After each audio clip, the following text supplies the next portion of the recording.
Hello, I'm Nathan. And I'm Stuart. And welcome to the first TV episode of the Going Wrong podcast. You lucky people now get to see us once a month as well as hear us. And not just us, don't fear. We'll be joined on these beautiful sofas by some guests that will come in and join us. And also we'll be going out and about around the country to visit different people. And also out and about to try some American football challenges. Sometimes the start of the season can fail to deliver, what with all the excitement and expectations. But I, along with a lot of other people it would seem, feel that this weekend set a pretty high bar. In terms of entertainment at least, maybe not high quality football playing, but it was entertaining. There were a lot of close games that all finished right at the end, maybe on 1 or 2 points different, and there were a lot of big moments. Before we have a closer look at some of those games, we're going to check in on some of the players that are having a new start. On the blog last week, I talked about how a new season is less like going back to school and more like graduation. But did any of those players maybe need to be kept back a year? So Stuart, there were 7 quarterbacks starting for the first time for their team at the weekend. 2 of them I'm going to give you as a gimme. Okay. Fine. So Dak Prescott and Trevor Siemian we're going to talk about because they're 2 of the games that we're focusing on. Can you name the other 5? Probably not. Jimmy G, obviously. Jimmy Garoppolo for the Pit. I know him as Jimmy Gruffalo. Gruffalo. Okay. So is that your nickname for him from now? Okay. The Gruffalo. Exactly. Sticking with G, RG3. RG3? Yeah. Jimmy G, RG3. Yeah. Nate G? No more G's. Warren G? No more G's. Sean Hill. Yeah, I mean, that's a good call that you remember that because does anyone know him if you're not a Vikings fan? I feel really bad saying that, but I hadn't really heard of him. I don't know who he is. Brock Osweiler, obviously, we talked about him a lot in the podcast earlier in the week, so he's another one. How many is that? Need one more. Oh, Wentz. Yay! Yes, the one we should all remember. We Yes. talked about in the podcast. How do you think this something did? Did you watch many of their games? Yeah, I watched them all. I feel Sean Hill wasn't amazing, but wasn't also terrible. So, And they got the win. Yeah, That's always what you want. Yeah, Get the job exactly. done. He started with a win. It wasn't the most exciting. It wasn't the most kind of flamboyant of shows, but yeah, he did all right. You were saying earlier about his first possession. Yeah, there was an interesting one. Someone was actually tracking all these guys in their first game. So both Sean Hill and RG3 were 3 and out on the first possession. They didn't particularly start very well, and I think you sometimes can see the nervousness come in, which is in contrast to Wentz, who seemed to start like he'd been in the NFL for years. Yeah. Wentz lobs this one far side, pulled in. Wentz, end zone, caught, touchdown. Which is what we were expecting from Osweiler, and it didn't happen either. He threw an interception in his first drive. Don't really want to be doing that. No, it's not a great way to start. So as well as obviously these guys starting, not someone for the first time, but we mean they're starting with these teams for the first time. You picked up on it was quite a big weekend for returns. I mean, we talked about a return to action of the NFL, but a few players returning. We know injury was a big one. There was Brashard Perryman at the Ravens, who'd had his entire season after being first round pick, was out, and he came back quite spectacularly. But someone else impressed you the most that was returning from injury? Yeah, Cruz for the Giants. I think he was exciting. He didn't seem to have any kind of that mental waver that sometimes you have if you're coming back from an injury. He was finding gaps and making runs. He was really exciting. I think he's going to be really good for a Giants team that maybe aren't great. I think he could be a real standout for them. So those 2 from injury. The other one that was a return back at Baltimore, we had Tyrod Taylor going back. Lots of talk in the build-up about him saying what he'd learned and the time for talk. Typical Rex Ryan type things of time for talk's over, let's go and do it. And you sometimes expect players to be a little bit overhyped, and it seemed totally the opposite for Tyrod Taylor, that there was not enough hype and kind of excitement about it. A lack of passion, I feel, from him mainly. It just didn't seem excited, didn't seem like he wanted to be there, like he wanted to win. It was just kind of, like you say, kind of just going through the motions. Really flat. And not very well. Talking of flat and things that are a little bit of a letdown, let's go to the Patriots. Oh, here we are, yeah. But you noticed a return of a different kind in that game. Yes, a very different type of return. So Jimmy G, or the Gruffalo, stepped back into the pocket, went to make his pass, and it got tipped. But he was quick, very quick, a lot quicker than I think Anyone else would have been in that position. Tom Brady, not the quickest on his feet. But he managed to get there and catch his own pass. So, yeah, he made a complete pass to himself. I like that. It felt like the American football equivalent of a 1-2. yeah. Off an opposition player, though, so we're even better. Yeah. And we always like a pick six. It's one of the things that I think it's one of the most spectacular things to see, the most spectacular plays to watch when it happens, and particularly watching on Red Zone where they cut back and you've got an inkling of it and a throw goes. It kind of goes in phases, doesn't it? A pick six of excitement. Yeah. You kind of, the initial excitement of, oh, okay, we've got a turnover, fantastic. But then you're like, oh, he's running, he's got a bit of space. Oh, it's going to be an easy drive. We're going to get close. Oh, and then he's breaking tackles and he's going, and then 6 points, just like that. You're like, fantastic. It's really, really exciting. And it was quite odd as well that it was in a game with a new QB, Sean Hill, in the Vikings game. And this was Mariota, who you would have thought would know better than doing that. But it was a great one. Kendricks going in for a return for the Vikings, who won that one. So we're going to look at the 4 games that are from our Teapot Trophy. If you're not sure what that is, we're going to look at that later on in the episode. But basically what we do is we look at a game from the Thursday night, a game from the Monday night, and then 2 exciting games that we think are going to happen. Well, hopefully are exciting. And we pick those. So the 4 that we had this week... we went for Denver, which was kind of an obvious one. We said it's Thursday, so we're always going to go for that.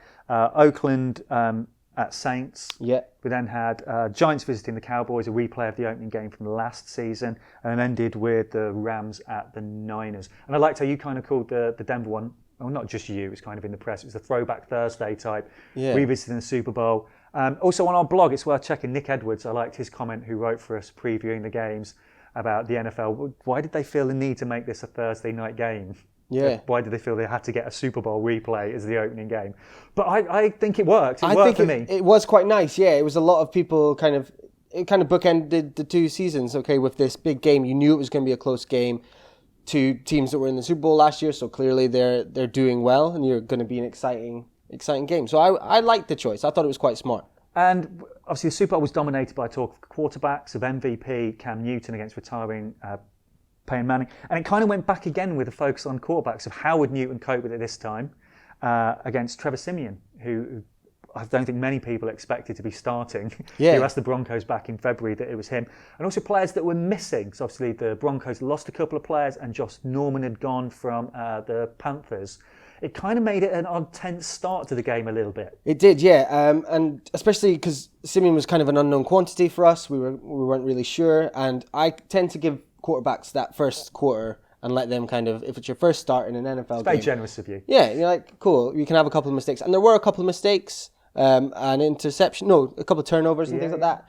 But he got over it and he started playing really, really good. I think he could be really, really strong for them. And he looked dynamic. He was playing a lot more from the centre that we didn't see as much last year. In contrast, he was given that time, the protection we expected him to get. Yeah. Cam Newton did get more protection than he got in the Super Bowl, but he also got hit a lot more. And it's helmet to helmet was a strange thing to see not being punished. Yeah, he did get hit a lot more, but not so much in the pocket like in the Super Bowl. It was at times when he chose to run or was out of that kind of protection. And yeah, he was getting hit a lot. And a lot of times he went down quite hard and he was never checked. And they were talking about this season being a really big thing that they were going to look at was potential concussions and head injuries and things like that. And it didn't happen.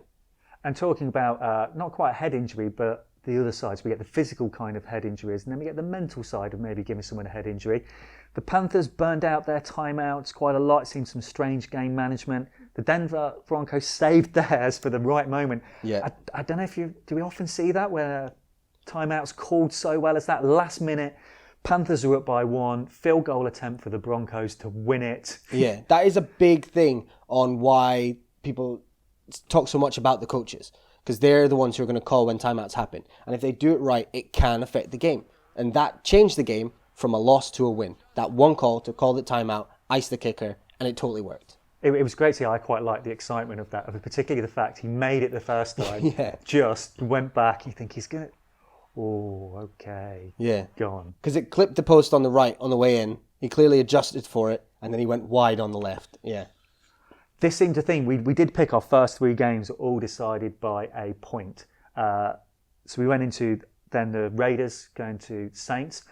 two kind of teams that maybe could emerge as underdogs. I know you've talked up the Raiders, but there's a few people saying the Saints have got a good team. The main one from this, I don't know about you, Drew Brees looked sensational. Yeah, he was playing really, really well. I was really excited to watch Drew play.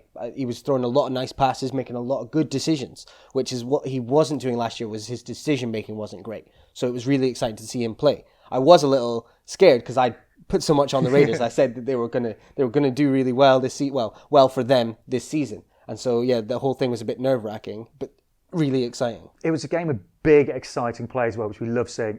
Breeze, a 98-yard touchdown return when he threw from inside his own end zone was incredible. And then talked so much last year about being brave, about this going for it on a fourth down, about going for big plays. Raiders, that was a big call, wasn't it? To go for it. You're a point behind. They could have just tied it up with the extra point conversion, take it into overtime. No, they went for that 2 points. That was big. Yeah, and really exciting. Again, made the exciting call, which is great for the fans, but also the right call, as it turned out. It would have been one of those ones that if it hadn't gone, we'd be talking about it, we'd be saying stupid decision, why did he do it, just go into overtime and stuff like that. But he went for it and it worked, and it was, really good. More of that, please, NFL teams. And I'll tell you what was good. The thrill of seeing the Raiders who were like, yeah, we called that right. Yeah. So next up we have the Cowboys versus the Giants. This was one that a lot of on our prediction game was kind of split. It wasn't so clear. A lot of people were talking about it, but a lot of people had really strong reasons why it was going to go either way, and a lot of people saying it was going to be a kind of one-sided game, whichever side that they were picking. But it ended up being really, really close. It was a strange game in terms of dynamics, where it felt kind of controlled for the Cowboys start with a rookie quarterback that you expected maybe to see nervous, and he wasn't. He was assured. He wasn't put under much pressure, to be fair, in that pocket, but was firing it off. But they didn't get the points, and you feel that maybe someone that had a bit more experience could have pushed them on. Because I sat there thinking and picking up with a few other people saying the same. Cowboys could have been almost out of sight by halftime in that. And we were talking about, what does 200 million get you for the Giants? Yeah, exactly. What does it get you? I was talking to a Giants fan, Neil Redding, the other day before the game, and saying that I didn't feel like the Cowboys were going to score a lot of points. So my thing was, if they can score 15 to 20 points, I think they'll have it. And so, not completely inaccurate, but it was a lot closer than I thought it was going to be. It was a close one. I think if you spend 200 million, you kind of won a lot. And my worry, if you're a Giants fans out there, Neil, we know this upsets you a little bit. If you're 200 million, you're going to be looking under that bonnet of the Giants. I don't think there's going to be enough there to get you to a Super Bowl. You know what? I don't think there's going to be enough to get them even to a playoff. Really? Big call. Now, from close games to a not very close game at all. The Rams and the 49ers. Another one on our predictions, if you have a look. Overwhelmingly, though, this one, Rams. Everyone seems to think it's going to be the Rams. And I don't know whether that's not everyone. I didn't.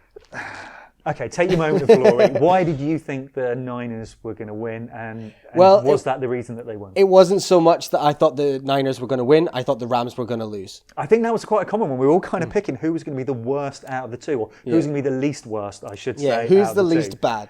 And I don't think anyone expected the Rams could quite be that bad, did we? No, it wasn't what we thought it was going to be at all. They were just panicking, is what it looked like. They're in a new place. Maybe they've been training in the new facilities, and so they're confused, and the orientation of rooms is different. Maybe their feng shui isn't quite sorted out. Case Keenum, I was really surprised. If you make the decision to go with your more experienced quarterback, who, he isn't flashy, he doesn't maybe put up the numbers, but he's going to manage it for you and be solid.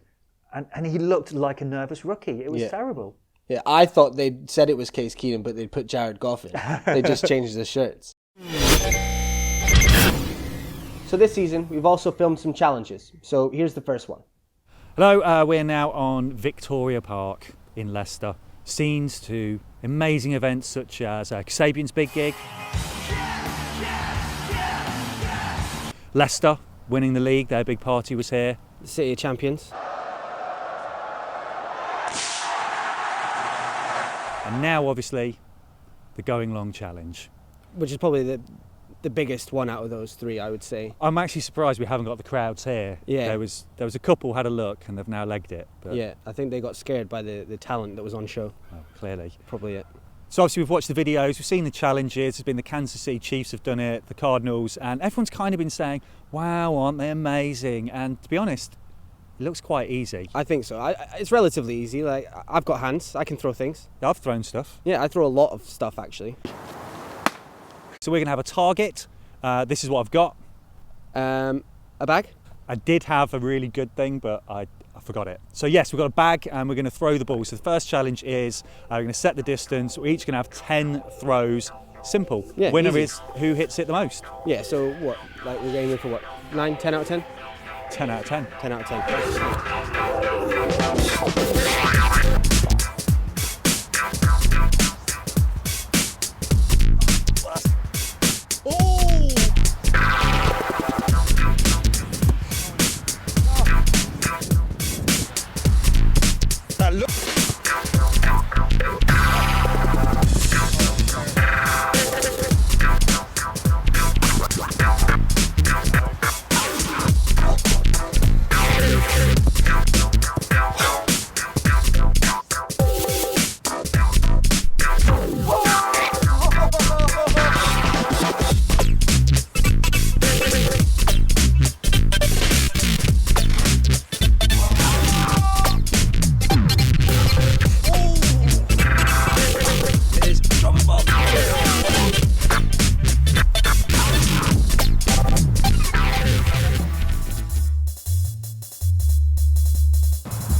So the highlights, like we said, we're not going to go through every game, but we are going to pick up from outside those 4 games some other things that catch our attention. Might not just be a play, might not be from the game, but something that's caught our eye from over the weeks and months before. Stuart, anything for you from week 1? Something that was quite funny that Christian spoke to us about was is it still a streaker if they're not naked? Does that still count? Attempted streak. Yeah, an attempted streak in the Chiefs game. And the streak itself, maybe not that entertaining, but the commentary on it is brilliant. Hey, somebody has run out on the field.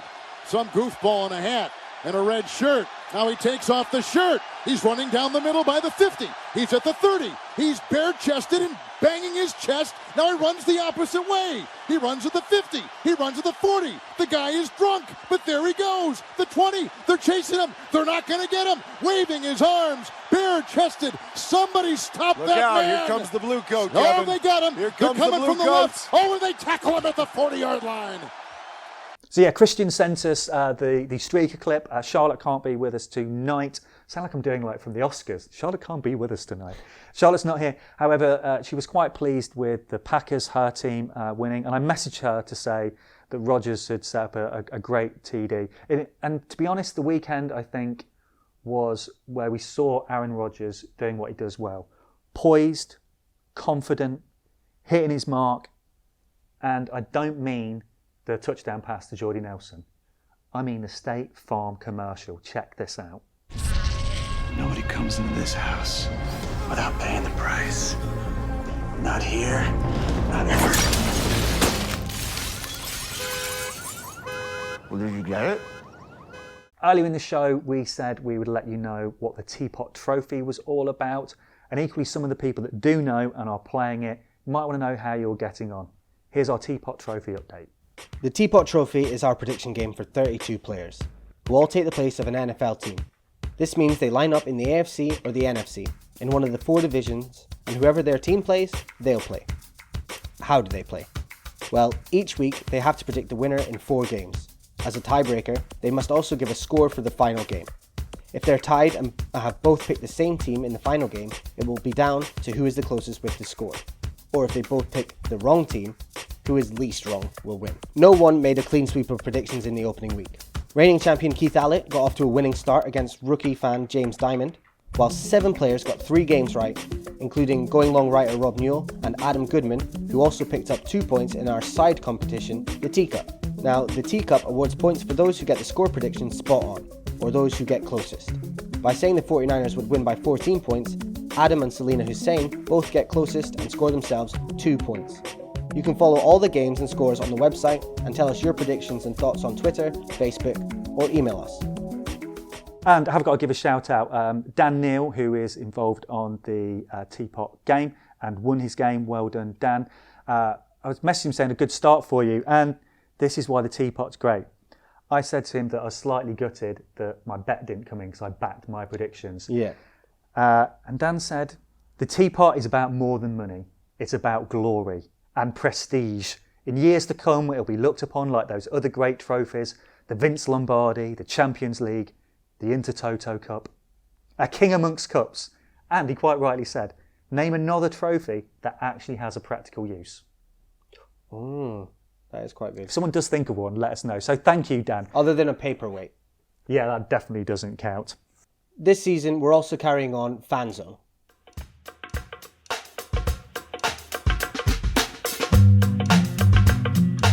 For our first fan zone of the season, I'm visiting Yorkshire to meet author Neil Stenton. Neil's first book, Saving Carrie, introduced us to Sam Bussell, a detective with a high-profile operations unit in New York who shares the same sporting allegiances as Neil. The third book in the series is due next year and will again feature the city's sports teams, this time with a plot that includes Neil's team, the New York Jets. So, Neil, the books are set in New York, yet we're in beautiful, sunny Sheffield. So, were you living there at some point? Or were you born there? Was there a big pull to New York that kind of has this setting? No, just the usual. Been a couple of times on holiday. Liked a lot of New York TV, police shows in particular, and kind of got the buzz from there, really. Just thought I might try my hand at something along those lines, see if I could do something similar, not better, but see what happens. So you were a Jets fan before you went to New York, or was it going there that kind of drew you into then aligning yourself with the New York Jets? Well, I started, certainly I and my brother started watching American football in the 80s. I think like most people who you've interviewed on the podcast so far, 82, 83, 84. I think Nicky Horn on Channel 4 on a Sunday night was straight after tea, bathed and showered, and then sat in front of the telly for a couple of hours watching the American football. And then there was a group of people at school who got heavily into it as well. One of them went on to play in quite a few teams in the UK and is now quite heavily involved in one of the UK teams, one of the local UK teams here. And that was where the interest did start. I suppose it kind of went away, but has gradually come back, really around building the characters for the book. The books are around, it's a team of detectives, but it centres in the main on one lead detective. He's a Yankees fan on the baseball side, and I've made him a Jets fan, really, because I kind of took a shine to the Jets when I was at school. So it was Giants or Jets, one or the other. So I went with the Jets. Much nicer logo than the Giants, in my opinion, but there you go. So I made him a Jets fan, and really the first two books have had elements and have touched on baseball. The third one, which I'm writing at the moment, is going to be more. It's going to bring the football side into it, which has again resurrected my interest in American football. When we first started talking, Neil, you were keen to mention that although you're a supporter of the Jets, you're not someone that knows every stat and fact about them in the way of a superfan. Is that a way of just saying you're not because maybe they're a bit rubbish? I think that's a bit harsh, a little bit harsh. No, I think it's because, like in baseball, they're very stats heavy. Baseball certainly is very stats heavy. Football, not quite so stats heavy, but I think maybe it's because I've never been brought up with the game like they have in America. They play it from as soon as they can start walk, they're either throwing or swinging a baseball bat, or they're throwing or catching an American football. And I guess they learn all that as they grow up, like we would learn the offside rule in this country. And I guess it's a case of the available time. Have I got enough time to sit down and try and work out what all these stats mean and what all these rules mean and what all the flags that get thrown, what they mean and the penalties? And the short answer is no, not really. I prefer the spectacle of the game. I prefer watching the game. And also with a writer's eye or a writer's ear, trying to pick up on some of the phrases and the words and the lingo that gets used, because that kind of thing comes in useful when trying to write my book with an American accent in my head. There's a two-part element to it: enjoying the spectacle of the game, as in baseball, but also trying to pick up on some of the words and the phrases that I use and try and drop them into everyday conversation to make it as authentic as I can. It's interesting, your central character, Detective Purcell, he is very typically the hard-nosed, hard-boiled New York cop, decisive, gets things done.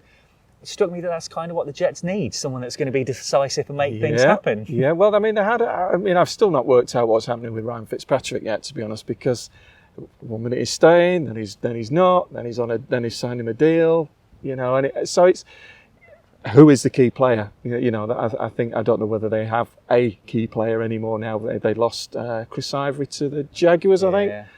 Who played well last year. So need someone decisive. So it needs. If you could script it, you could script that and actually tell them this is what you need to happen. Yeah. If it was that easy, I'd be earning a fortune, wouldn't I? So now we're going to look at next week's games. So we've got another 4 games to look at. The first of which is Bills and Jets. What do you think? Bills, I think, are going to fit their format of a poor game, a good game, a poor game, then a run of poor games. After this is Cardinals, Patriots, which will lose. So I think it's sensible money that the Bills will throw some hope to their fans and win this one. Second game of the weekend, Bengals, Steelers. 2 teams that always seem like they should be better, has been my impression. So from last season, always expected a lot and always seemed to, well, not always, but fell short a little bit. Is that fair? Yeah, they're kind of those perennial playoff teams, but not much more. So hopefully this season it could be different, but from the first games of the season, not great, nothing too exciting, but a couple of good players in there for both teams to be watching out for. Have you got an inkling which way you're going to go on this one? I'm not sure. I can't give away all my secrets. Don't want everyone copying me. So I think that could be a last second game again. I think that could be one of ours decided by a point or two in the last second. I think it'll definitely be close, for sure. Another one, now this one I'm really intrigued about, Chargers, Jags. Chargers, I was messaging you over the weekend going, what's going on with the Chargers? who Rivers suddenly looked great, they were really exciting, they looked like this team that we hadn't seen last season for, well, maybe in odd little pockets, but not consistently. Obviously they gave it away against the Chiefs last week, but looked good. And the Jags maybe a little bit similar, one of those inconsistent teams. Yeah, the Chargers for me were very much like a Scottish international football team. They started really well. It was really exciting. Everyone went, oh, they can actually do this. And then by the end of the game, they were like, oh, no, we lost again. I'm going to go Chargers. Yeah? Yeah. Going for Scotland. All right. Yeah. And finally, Monday night game. This could be, I think it's going to have a lot of edge to it. Eagles, Bears on a Monday night. This could go either way, and it'll be a big win for either one to get a W on the board, second game. I think that could be really, really good. I think that the Bears might take it.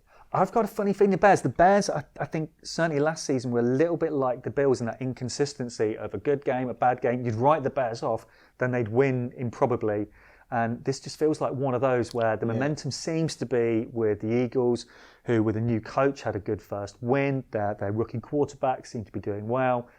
It's also help, isn't it, for them to be disappointed at the Bears? Yeah. To get beat by the Bears, yeah. And also interestingly on our Teapot game, we've got 2 Bears fans who are actually against each other this week with Christian, who obviously used to be on the podcast, and reigning champion Keith Allett.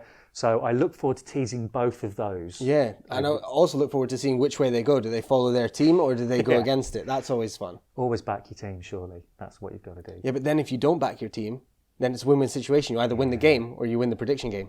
It's a tricky one. What do you guys do? Do you back your own team? Let us know. They are our games. If you go on the website, goinglongpodcast.com, you will see the Teapot Trophy, the games on there, and how to get in touch, obviously. If you've enjoyed this, actually, even if you've not enjoyed this, just to help us out, subscribe to the YouTube channel so you can get this updated all the time, and get in touch and we'll put you on the mailing list so you get all our updates. Yeah. I think that's it from us. Yeah. Feel free to comment and let us know what you thought.